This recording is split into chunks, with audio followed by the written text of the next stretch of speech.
What's the deal, you guys? CEO MK back with another video. In this video, we're going to be talking about how to obtain a virtual address in addition to setting up a website properly to get business funding for the future. Number one, how to obtain a virtual address. You can go through a few different websites, but in my personal opinion, I like to go with Opus. You fill out a personal form on Opus and they'll send you a couple different addresses in the location that you want of a professional looking address.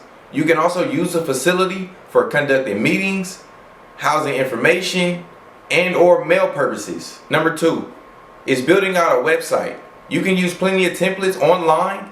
In my personal opinion, I will go with Wix if you're starting to build your website with templates and or from scratch. If you're feeling overwhelmed and looking to outsource your website, go on Fiverr. Find somebody for $100. They'll build you 5 pages and give you 10 products in order to sell on your website, and you can at least have the template to build from there.